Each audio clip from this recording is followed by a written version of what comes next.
حضرت سیدنا ابو موسیٰ اشعری کہتے ہیں کہ میں نے نا مال غنیمت کی صفائی کی تو 1 دینار مجھے نا کہیں پڑا ہوا مل گیا، تو فرماتے ہمیں اجازت ہوتی تھی کہ 1 دینار ہم اپنی مرضی سے کہیں خرچ کر سکتے تھے۔ اگر آپ ناراض نہ ہوں تو ہمارے ہاں جب چیئرمین صاحب، ناظم صاحب ٹھیکے دیتے ہیں تو ٹھیکیدار ان کا چھوٹا بھائی ہوتا ہے، یا چچا کا بیٹا ہوتا ہے، یا خالہ کا بیٹا ہوتا ہے۔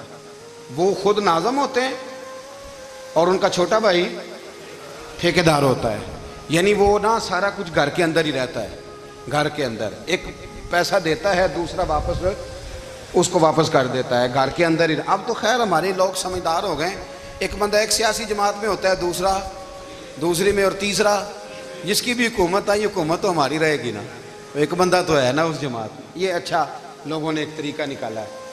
تو حضرت عمر کے بیٹا گزر رہا تھا تو حضرت ابو موسیٰ اشعری کہتے ہیں میں نے صفائی کی تو 1 دینار نکلا، تو میں نے وہ 1 دینار نا حضرت عمر کے بیٹے کو دے دیا۔ میں نے کہا لو بیٹا اپنے چچا کی طرف سے تحفہ۔ تو گھر جا کے انہوں نے حضرت عمر کو بتایا کہ چچا نے پیسے دیے ہیں، چھوٹے بچے تھے۔ حضرت عمر نے حضرت ابو موسیٰ اشعری کو بلا لیا اور بلا کے فرمانے لگے میں تو تمہیں اپنا دوست جانتا تھا اور تو نے میری اولاد کو ہی دنیا دار بنانا شروع کر دیا، میرے بچوں کو ہی تم نے دنیا دار پیسوں پہ لگانا شروع کر دیا، میں تو تمہیں یار سمجھتا تھا۔ فرمایا تمہیں چاہیے تھا میرے بیٹے کو نصیحت کرتے کہ بیٹا پیسوں سے رب راضی نہیں ہوتا، اس کی رضا والے کام کیے جائیں تو رب راضی ہوتا ہے۔ اور فرمایا تمہیں کوئی اور گھر نہیں ملا تھا تباہ کرنے کے لیے، میرا ہی گھر ملا تھا، اٹھاؤ اپنا دینار اور خبردار آج کے بعد میرے بچوں کے ساتھ یہ والی نیکی نہ کرنا۔ اور ہمارا کیا سٹیٹس ہے، دوستی ہے یہ اس سے جو تحفے زیادہ دے، جو بچوں کو خراب کرنے میں مدد زیادہ کرے اس کے ساتھ گرانا۔ حضرت عمر نے گھر پہ اور سب سے بڑھ کر اپنی ذات پہ توجہ کی۔ حضرت ابو مالک رضی اللہ تعالیٰ عنہ کہتے ہیں میں عمر کے پیچھے پیچھے ایک باغ میں گیا، اکثر اس باغ میں جایا کرتے تھے، اور عمر جا کے نا تو درخت کے نیچے بیٹھ گئے اور فرمانے لگے او امیر المومنین اللہ سے ڈر جا، ورنہ جس رب نے حکومت دی ہے وہ عذاب بھی بڑا دے گا، ڈر جا رب سے۔ کبھی ساری زندگی حضرت عمر نے اپنا کوئی تعارف نہیں کرایا، کبھی نہیں۔ ایک بندے نے آپ کے سامنے تعریف کر دی آپ کی تو فرمانے لگے تو خود بھی ہلاک ہوا اور مجھے بھی ہلاک کر دیا، کیا ضرورت پڑی ہے میری تعریفیں کرنے کی، اتنی دیر میری تعریف میں لگائی، اللہ کا ذکر کرتا رب تجھے ثواب دیتا، حضور پہ درود پڑھتا تو رب تیرے اوپر رحمتیں نازل کرتا، کس چکر میں ہے؟ آج جتنا اچھی کوئی خوشامد کرے اتنی اچھی وزارت ملتی ہے، جتنی اچھی اس کو جو ہے وہ چاپلوسی کرنی آیا درجہ بھی اسے اتنا ہی اچھا ملتا ہے۔ حضرت عمر فاروق رضی اللہ تعالیٰ عنہ آپ کے بیٹے کہتے ہیں، صاحب فتوح الشام نے لکھا ہے، آپ کے صاحبزادے کہتے ہیں میں نکلا تو میرے ابا جی نا اپنی پشت پر مشکیزہ رکھ کے کنویں سے پانی بھر کے آ رہے، میں دوڑ کے آگے گیا، میں نے کہا ابا جی مجھے دے دے۔ فرمانے لگے بیٹا تیرا کیا خیال ہے، کوئی اور نہیں تھا مشکیزہ بھر کے لانے کے لیے، تیرا کیا خیال ہے؟ کہا ابا جی بڑے لوگ تھے پر آپ کیوں اٹھا رہے ہیں؟ فرمانے لگے نفس نا ذرا میرا بڑا ہو گیا تھا، اسے ذرا ذلیل کر رہا ہوں، ذرا اپنا محاسبہ کر رہا ہوں، یہ مجھے کہہ رہا تھا تو بڑی چیز ہے، تو میں نا ابھی مشکیزہ گھر رکھ کے آؤں گا، پھر تیری ماں نے مجھے کہا ہے کہ گھر میں لکڑیاں کوئی نہیں جلانے کے لیے، پھر میں جنگل سے لکڑیاں کاٹ کے لاؤں گا، امیر المومنین بن کے نا تو میرا نفس تھوڑا بڑا ہو گیا۔ اب یقین کریں ہمارا آزما خراب ہو جاتا ہے جب تک ہمارا تعارف صحیح نہ ہو، ہمارا تعارف ٹھیک نہ ہو، میں یہ ہوتا ہوں میں وہ ہوتا ہوں، چھوڑ مٹی دیں تے مٹی رہنا ہی، مٹی دیں تے مٹی دیں تے مٹی رہنا ہی، ایویں کادی بلے بلے اج مٹی دے اتے بندیا تے کل مٹی دے تھلے، مٹی دیں تے مٹی رہنا ہی، کادی بلے، مجھے پوچھ لو مجھے جان لو میرا نام لے لو، میں بھی آیا ہوں، میں بھی ہوتا ہوں، میرا بھی یہ تذکرہ ہے۔ جس کو اپنا تعارف کرانا پڑ گیا اس سے بھی زیادہ کمزور کوئی ہے، فوٹو میں دکھاتا پھرتا ہے فلانے کے ساتھ فوٹو، فلانے تو کمزور بندہ یہ کام کر۔ حضرت عمر فاروق اللہ اکبر، حضرت عمر جیسا بندہ 24 لاکھ مربع میل کا حکمران، اور شاہ روم کو خط لکھ کے کہتا ہے میں منت نہیں کرتا میں حکم دیتا ہوں، اتنا تگڑا بندہ۔ جنگ قادسیہ کے لیے حضرت سعد بن ابی وقاص کو بھیجا، فتوح الشام پڑھ کے دیکھیں، حضرت عمر بڑے پریشان ہیں، اتنے دن ہو گئے کوئی رپورٹ ہی نہیں آئی، اب تو موبائل ہے نا تو 1 منٹ کی رپورٹ لیں آپ، بلکہ آپ 1 منٹ کی فوٹو لیں، آپ رپورٹ تو دور رہ گئی۔ حضرت عمر فاروق رضی اللہ تعالیٰ عنہ بڑے پریشان ہیں کہ قادسیہ میں حضرت سعد بن ابی وقاص کے ساتھ لوگ جہاد کرنے گئے، رپورٹ کوئی نہیں آ رہی، اتنے پریشان تھے کہ باہر نکل کے نا اس رستے پہ بیٹھ جاتے جو رستہ قادسیہ کی طرف سے آتا تھا. جو بھی آتا جاتا پوچھتے جنگ کے کیا حالات ہیں. ادھر جب اللہ نے فتح دے دی نا تو حضرت سعد بن ابی وقاص رضی اللہ تعالیٰ عنہ نے نا ایک قاصد کو خط دے کے بھیجا. کہنے لگے عمر کے پاس جاؤ, انہیں اطلاع دو کہ الحمدللہ اللہ نے اسلام کو فتح عطا کر دی. یہ حضرت عمر کو جا کے دینا. وہ بڑے پریشان ہوں گے. وہ جو اس زمانے میں اس طرح ہوتا تھا کہ کئی دور دور سے صحابہ جو دوسرے شہروں کے ملکوں کے رہنے والے ہوتے تھے وہ بھی آ کے شامل ہو جاتے تھے جہاد میں. کوئی ایک دفعہ مدینے آیا, کوئی 2 دفعہ آیا, پھر اپنے اپنے علاقوں میں. بہت سارے لوگوں نے زیادہ دفعہ حضرت عمر کو دیکھا بھی نہیں تھا. وہ جو قاصد خط لے کے آیا تھا نا اس نے ایک آدھ دفعہ دیکھا تھا. حضرت عمر بوڑھے ہو گئے, وہ پہچانتا نہیں تھا. ادھر سے وہ خط لے کے آ گیا. حضرت عمر مدینے سے باہر نکل کے اس روڈ پہ بیٹھے تھے جو قادسیہ سے آتا تھا. جب وہ اس آدمی کو آتے دیکھا تو حضرت عمر اٹھ کے کھڑے ہو گئے, فرمانے لگے قادسیہ سے آ رہے ہو؟ وہ کیا کہتا ہے؟ پھٹے پرانے کپڑے, ٹوٹے ہوئے جوتے, سر پہ پرانی پگڑی. کہنے لگے غلام مدینے کے رہنے والے ہو؟ حضرت عمر کہنے لگے ہاں مدینے کا ہوں. کہا میں قادسیہ سے آیا ہوں, الحمدللہ اللہ نے اسلام کو فتح دے دی ہے, الحمدللہ کفر کی کمر ٹوٹ گئی ہے. اس نے یہ بات کر کے تو گھوڑے کو ایڑی لگائی, گھوڑا دوڑنے لگا مدینے کے. حضرت عمر بھی ساتھ ساتھ دوڑ رہے. فرمانے لگے اچھا بتاؤ خالد بن ولید کا کیا حال ہے؟ تھوڑا آگے جا کے فرمانے لگے اسامہ بن زید کیسے ہے؟ وہ کہتے ہیں ٹھیک ہے. پھر اس نے اور گھوڑا, عمر ساتھ ساتھ دوڑ رہے ہیں, ساتھ ساتھ. 24 لاکھ مربع میل کا حکمران, ایک جوتا پیر سے نکل گیا, عمر دوڑ رہے ہیں.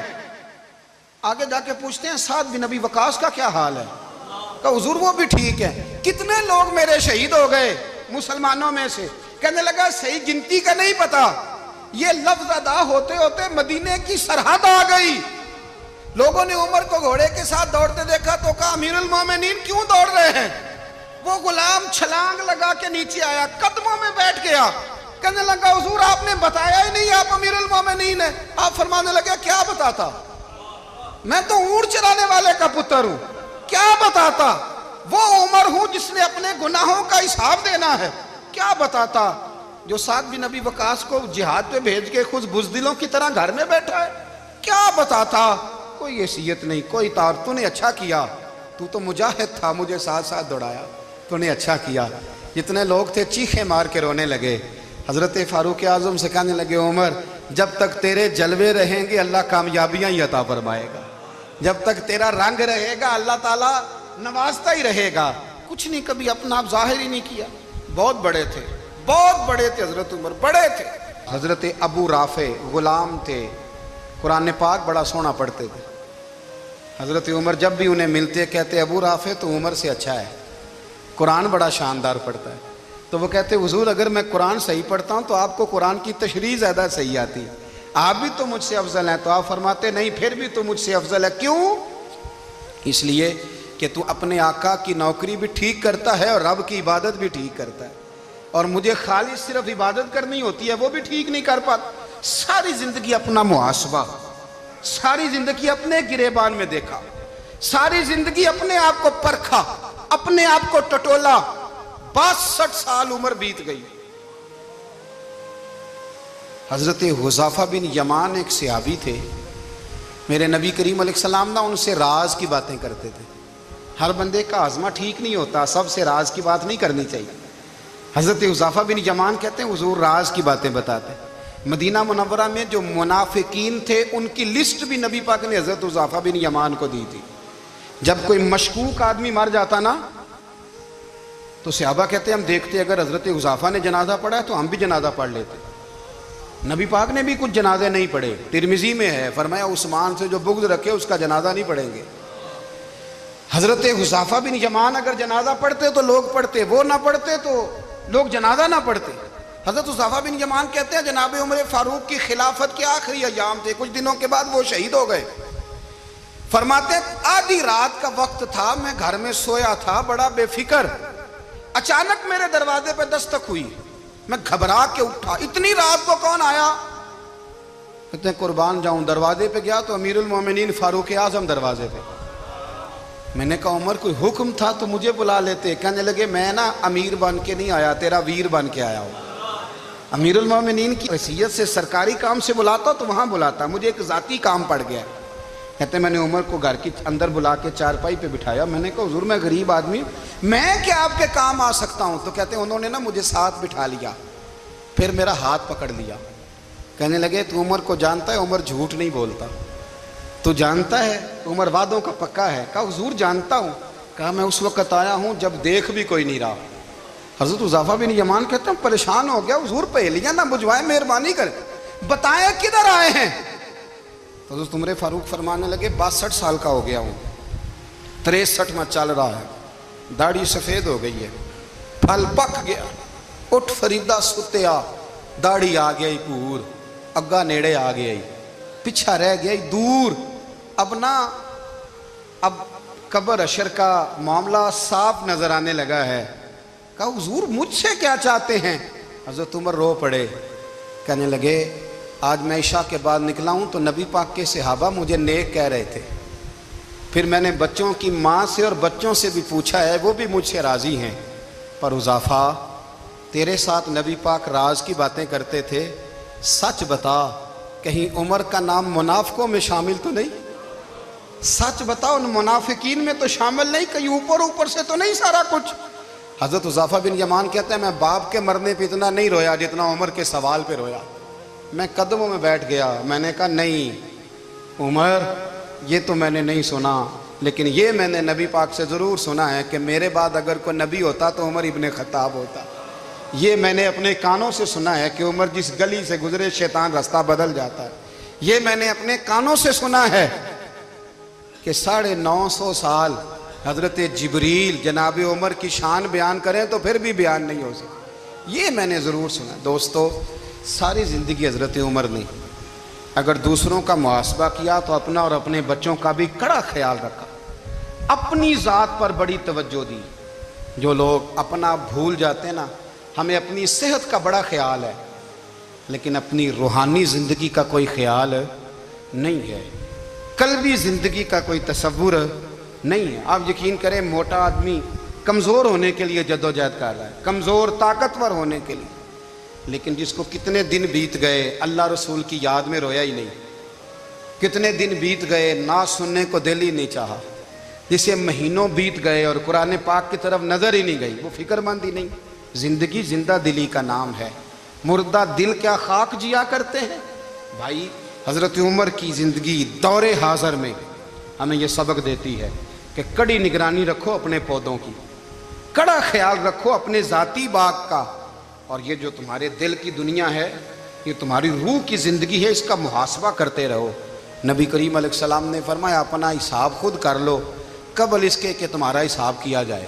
اپنا حساب، ہم ساری دنیا کا حساب کرتے پھرتے ہیں، کوئی کہاں سے کماتا ہے کہاں کھاتا ہے، پر اپنا حساب حضور نے فرمایا حساب کر لو قبل اس سے کہ تمہارا حساب۔ مولا علی فرماتے ہیں نماز پڑھ لو قبل اس کے کہ تمہاری نماز پڑھی جائے۔ اپنا محاسبہ کریں، تھوڑا سا نا اوپر دائیں بائیں دیکھنے کی بجائے تھوڑی سی گردن جھکا کے نا، درویش کہتے ہیں برے بندے نو میں لبن ٹریا تے جگ تے ملیا نہ کوئی، اپنے اندر چاتی پائی تے میتھوں برا نہ کوئی۔ تھوڑی سی اپنی طرف توجہ دیں۔